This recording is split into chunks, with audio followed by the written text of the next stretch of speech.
Hola, feliz Pascua. Espero que todos hayan tenido una bonita Semana Santa y Triduo Pascual. Siempre estoy triste cuando termina la Semana Santa porque es mi semana favorita del año y me entristece tener que esperar un año para que vuelva otra vez. Pero está bien, porque la Pascua no termina el domingo de resurrección. Continuamos festejando durante 50 días hasta Pentecostés y estoy muy agradecida por eso. Obviamente había planeado hablar sobre la Pascua en este episodio, pero eso era antes de los eventos más recientes que han ocurrido en la iglesia desde el lunes de Pascua, cuando falleció nuestro Santo Padre, el Papa Francisco. Esto ya no es noticia de última hora. Los ojos del mundo están puestos en Roma desde aquel día. Y como hija de la iglesia no quería simplemente continuar con lo que tenía planeado porque el Señor nos está llamando en medio de este tiempo pascual a escuchar, a hacer una pausa, a orar, a estar un poco más quietos y tranquilos. Ha reacomodado nuestros planes y el Espíritu Santo se está moviendo de manera diferente a lo que esperábamos. En la última cena, nuestro Señor le dijo a Pedro, nuestro primer papa: Simón, Simón, mira que Satanás los ha reclamado a ustedes para zarandearlos como a trigo, pero yo he rogado por ti para que tu fe no falle. Y tú, una vez que hayas regresado, fortalece a tus hermanos. Jesús mismo oró por San Pedro. Pedro debía ser un signo de unidad, estabilidad y fuerza para sus hermanos. Esta es la primera tarea del Papa: salvaguardar la fe, fortalecernos a todos en esta fe, ser signo de unidad. El Papa es el vicario de Cristo aquí en la tierra, lo que significa que es el representante de Cristo en la tierra, como nuestro Señor dejó claro en los Evangelios sobre San Pedro. Y una de las cosas en las que he estado pensando durante estos últimos días es en cómo el Papa Francisco todavía está con nosotros en este periodo en el que no tenemos un Papa, este periodo de sede vacante. Cómo todavía nos confirma en la fe, nos fortalece en la fe. Murió el día después de Pascua y no puedo evitar notar cómo incluso en la muerte nos está enseñando y confirmando en nuestra fe. Creo que el Papa Francisco nos está enseñando a llevar luto. Nos está enseñando cómo llevar luto. Los contrastes fueron muy fuertes cuando todavía estaba reciente la alegría de la Pascua, todavía estábamos llenos de la alegría pascual que habíamos esperado y para la que nos habíamos preparado en la Semana Santa y en el Triduo Pascual. Estábamos recién salidos de nuestras celebraciones del domingo de Pascua y esperábamos con ansias la octava de Pascua y los 50 días de Pascua después de haber ayunado durante toda la Cuaresma. Y luego recibimos la noticia del fallecimiento del Papa Francisco. Es como frenar de repente una vez que ya te has acelerado. Pero al escuchar las reacciones de algunos medios de comunicación que escucho, me di cuenta de que es imposible llevar luto sin esperanza. Cuando crees en la resurrección del Señor, cuando la Pascua está en primer lugar en tu mente y en tu corazón, cuando el misterio pascual de la muerte y resurrección de nuestro Señor está verdaderamente en el centro de nuestra fe, es imposible llevar luto sin esperanza. Porque vi algo en común en las reacciones del pueblo católico y fue que el gozo pascual no se extinguió del todo. La Iglesia, por supuesto, continuó con las solemnidades de la octava pascual. Eso tiene prioridad sobre cualquier cosa y con eso nos muestra la centralidad de la resurrección. Pero el corazón del pueblo aprendió a llevar tanto el gozo como el dolor al mismo tiempo. Y el Papa Francisco nos está enseñando no solo cómo llevar luto, sino cómo vivir. Porque la vida es una vida de gozo y dolor al mismo tiempo. No sé si se han dado cuenta, eso es muy obvio. Cuando creemos en la resurrección de nuestro Señor, que nos ha abierto las puertas del cielo una vez más, que hemos sido salvados, cuando alguien muere sabemos que no es el final y nos llenamos de gratitud por eso. Cuando sé quién soy a los ojos de Dios y sé quién es Dios, ¿por qué voy a temer las dificultades de la vida? El Papa Francisco nos estaba enseñando la alegría del Evangelio, Evangelii Gaudium, que fue el título de su primera exhortación apostólica en el 2013. Todo retorna a la alegría del Evangelio, todo retorna a la alegría de la resurrección, y nuestra fe sería verdaderamente en vano si el Señor no hubiera resucitado de entre los muertos. Nada más importaría. Y noté esa tensión entre la alegría pascual y la tristeza y me pregunté, pues cuando estoy triste, cuando estoy preocupada, ansiosa, ¿con qué frecuencia dejo que esos sentimientos superen mi confianza y esperanza en el Señor? Especialmente cuando no siento la alegría de la Pascua o la alegría de nada. O yo sé que el Señor está conmigo, yo sé que solo Dios basta, yo sé, pero siempre hay un pero. ¿Y cuántas veces en vez de intentar hacer pequeños actos de confianza en el Señor, simplemente elijo vivir en la tristeza, la ansiedad, la preocupación, más de lo que debería? Porque esos sentimientos son parte normal de la experiencia humana, pero nunca deberían superar nuestra confianza en el Señor. Y fue una gran lección para mí y en el futuro intentaré recordar esto. ¿Cómo puedo aumentar mi alegría en el Señor para que sea tan abundante que aún en medio de las luchas y los dolores esa alegría los supere? Y el Papa Francisco escribió esto en su exhortación en la alegría del Evangelio. Hay cristianos cuyas vidas parecen ser la de una cuaresma sin Pascua.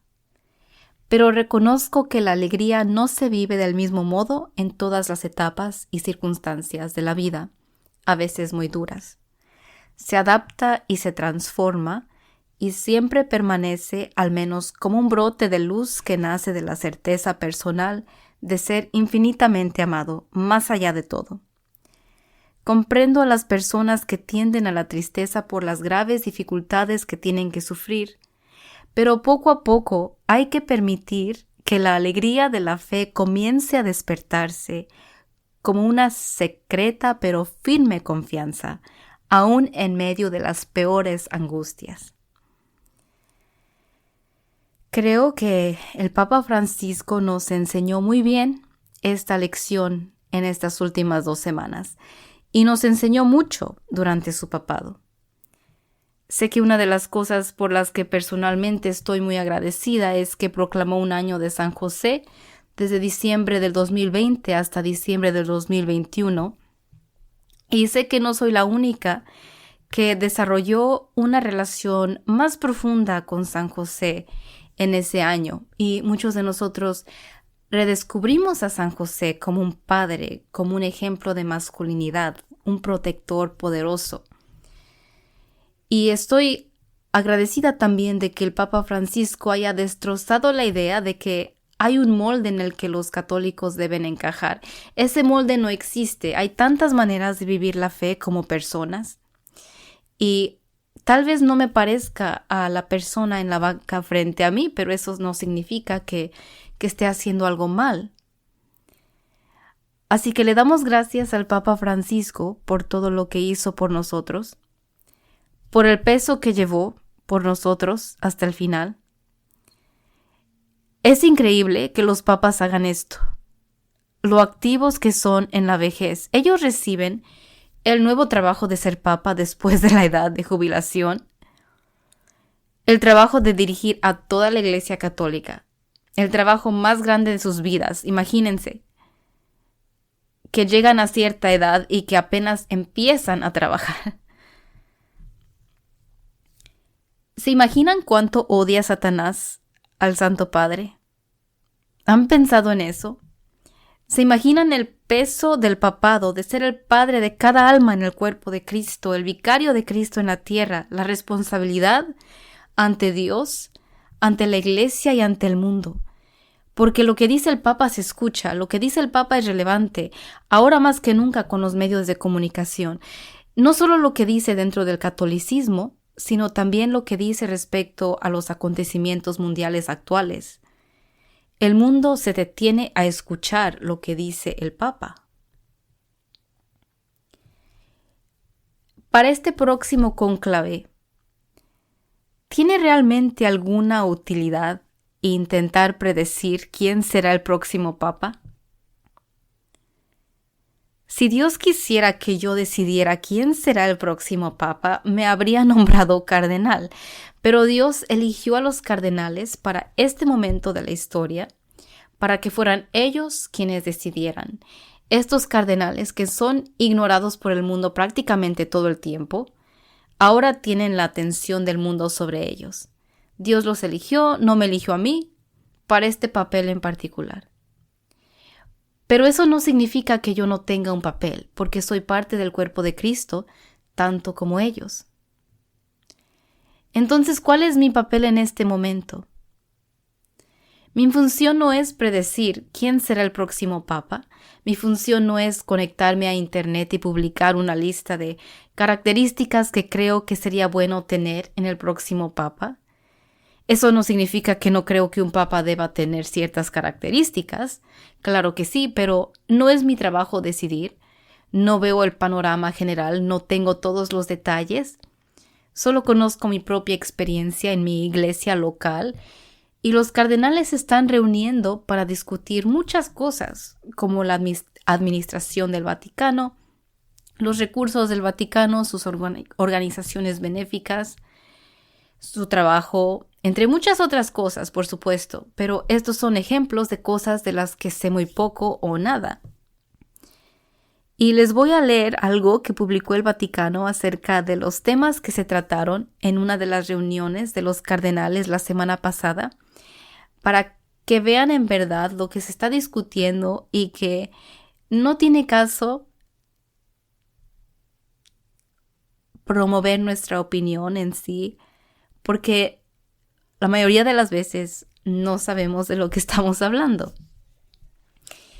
Entre los temas más destacados se reiteró la centralidad de la evangelización, entendida no solo como tarea permanente de la Iglesia, sino también como un eje característico del pontificado del Papa Francisco.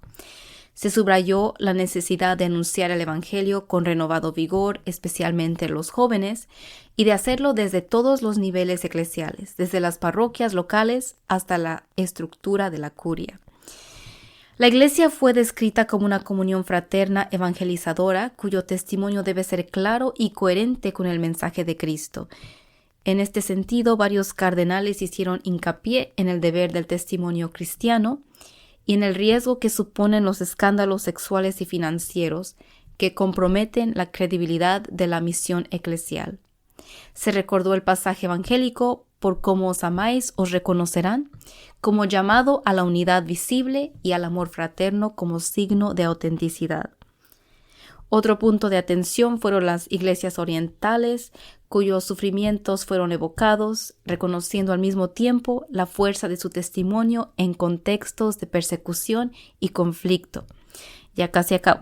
La liturgia también ocupó un lugar destacado en el debate, considerada no solo como fuente espiritual, sino también como motor de la misión de la Iglesia. En línea con esto, se destacó el papel central de la Eucaristía en clave misionera. El diálogo abordó además cuestiones relacionadas con el derecho canónico, la necesidad de fortalecer la sinodalidad y la colegialidad episcopal y los desafíos del secularismo. Hubo una importante reflexión sobre la continuidad hermenéutica entre los pontificados de San Juan Pablo II, Benedicto XVI y el Papa Francisco, subrayando la fidelidad dinámica al depósito de la fe en contextos culturales cambiantes. fin. Todo eso y más se discute en el Vaticano entre los cardenales venidos de diferentes partes del mundo, todos con sus experiencias de lo que la Iglesia es y lo que necesita, y están haciendo su mejor esfuerzo por dejarse guiar por el Espíritu Santo en estos momentos. Mi papel es orar por el Santo Padre que acaba de fallecer, orar por el cónclave, orar por los cardenales en el cónclave. Mi papel es orar para que el Espíritu Santo descienda sobre la Iglesia en estos momentos y nos dé el Papa que necesitamos. Este es el cónclave de las redes sociales. Este es el cónclave de los influencers, de las opiniones en línea. Toda la gente tiene una opinión y la comparte. Lo estamos viviendo ahora más que en el 2013. Este es el cónclave en el que estas plataformas desempeñan un papel importante en la formación de los corazones de las personas. Pero estas opiniones en verdad no desempeñan un papel importante dentro de la Capilla Sixtina, la sede del cónclave. Así que no importa quién sea tu principal elección para papa, no importa cuánto tiempo y empeño le hayas puesto a tu lista de candidatos o a tu lista de características que te gustaría que el próximo papa tenga. Los cardenales no van a sacar tu lista y votar basándose en eso. Pregúntate cómo estas publicaciones, cómo esta afluencia de opiniones están moldeando tu corazón. ¿Están inclinando mi corazón a formar una idea del Papa que yo quiero versus el Papa que el Espíritu Santo quiere que tengamos? ¿Estoy orando por el Papa ideal para mí o por el Papa que necesitamos? El Espíritu Santo es el espíritu de unidad. Los medios de comunicación están suscitando sentimientos de unidad o división en mi corazón.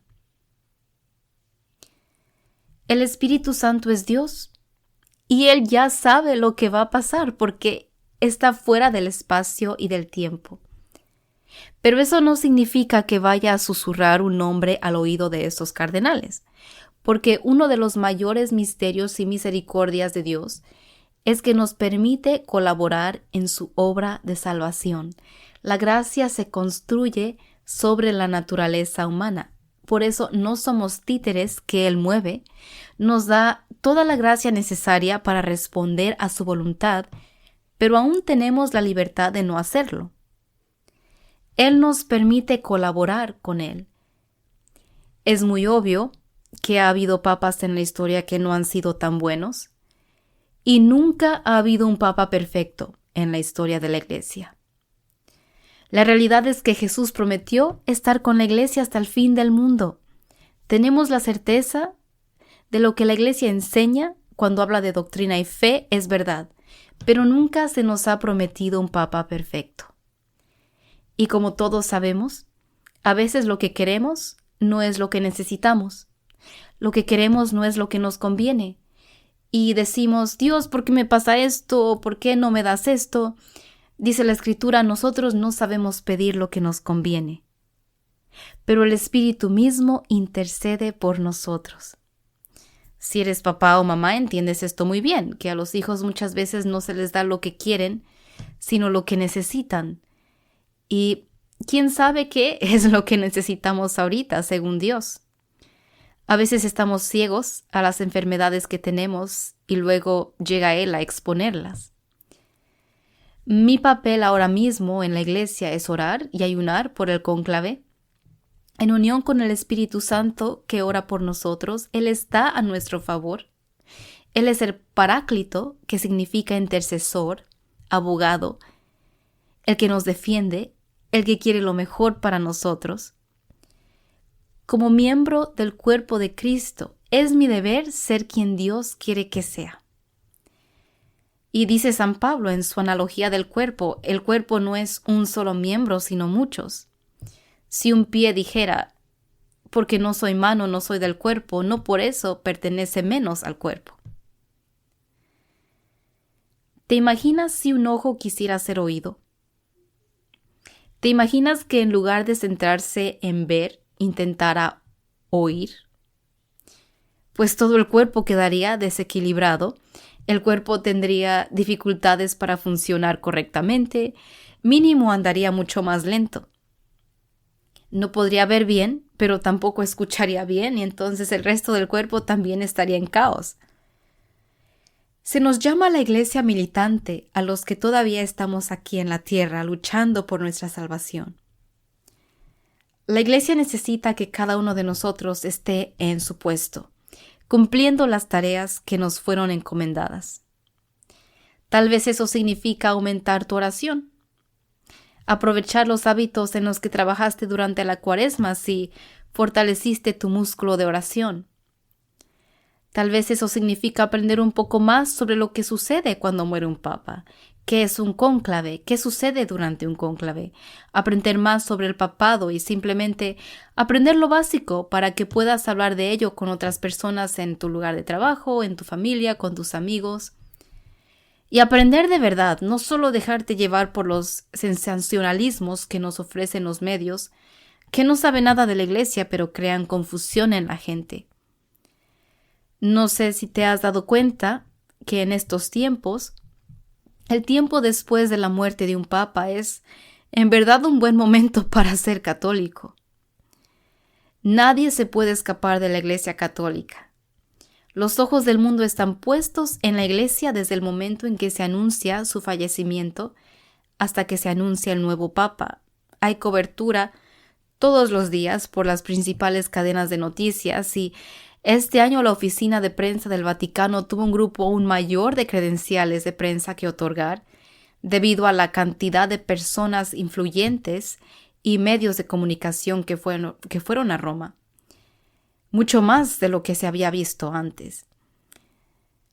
Si la gente sabe que eres católico, es casi seguro que dirán algo sobre la muerte del Papa Francisco, al menos un comentario. Pero muchas veces conduce a una conversación y es una oportunidad única donde podemos aprovechar para decir sí, amamos al Papa Francisco, él era nuestro padre y lo extrañaremos. A veces eso lleva a más conversaciones sobre él, sobre lo que hizo, sobre su papel en la iglesia, lo que sucede después. Creo que como hijos e hijas de la iglesia deberíamos al menos aprender lo básico sobre lo que está sucediendo en Roma en este momento.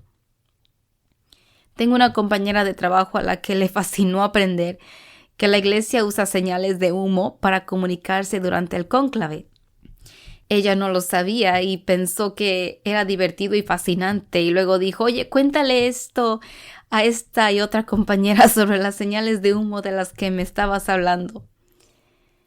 Y tuve otra persona a la que le sorprendió que en realidad usamos la Capilla Sixtina. Ella había ido a Roma de vacaciones y había estado ahí, pero supongo que fue un momento en el que se dio cuenta de que los magníficos edificios e iglesias en Roma y en todo el mundo que la gente visita como sitios turísticos no fueron construidos para ser sitios turísticos.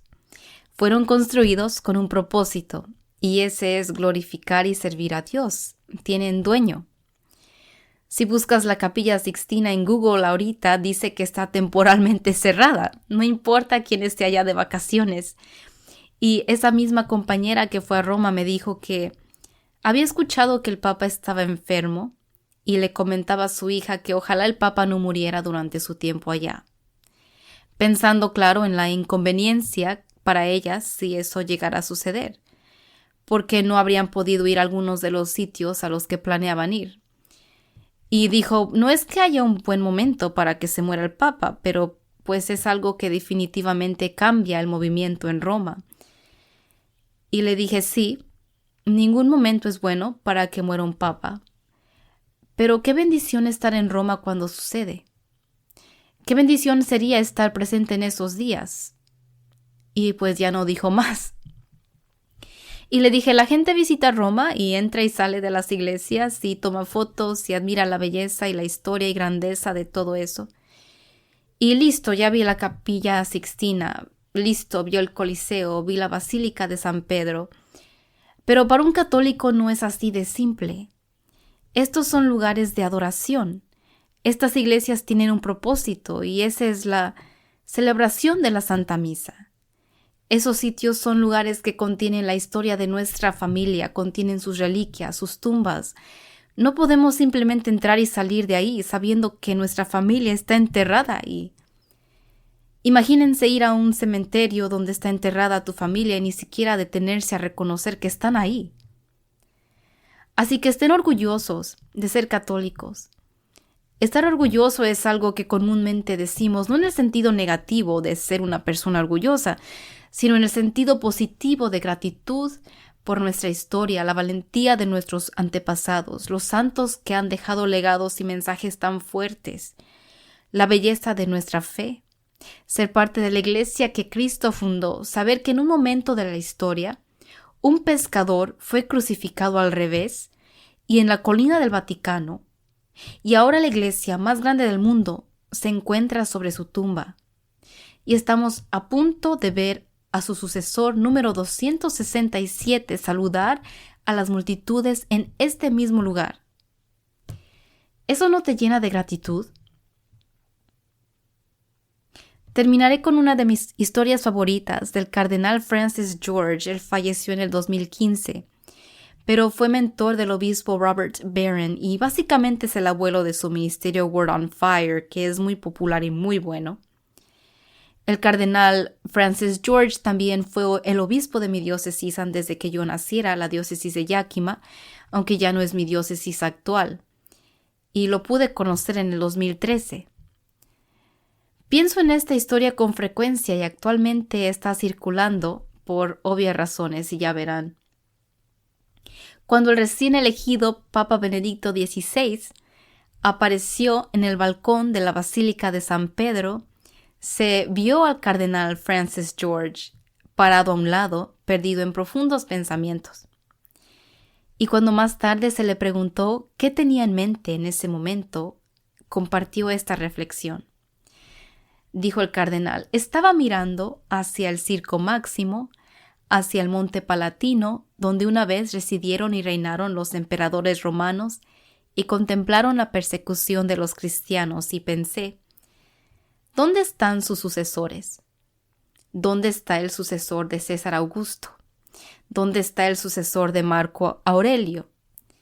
Y finalmente, ¿a quién le importa?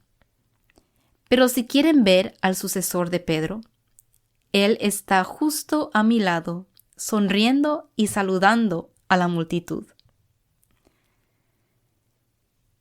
Tú eres Pedro, y sobre esta piedra edificaré mi iglesia, dijo Jesús. ¿No se te enchina la piel? ¿No te da gusto ser católico? Pues le pedimos al Espíritu Santo que derrame sus dones sobre la iglesia y especialmente sobre los cardenales que tienen este cargo tan grande. Le pedimos a Dios que reciba al Papa Francisco, que tenga misericordia de él para que desde el cielo pueda interceder por nosotros cuando llegue y que lo podamos ver de nuevo un día. Ven Espíritu Santo, ven Espíritu Paráclito, ven dador de todos los dones, Señor y dador de vida. Que Dios los bendiga, nos vemos hasta la próxima y a la próxima tendremos un nuevo Papa.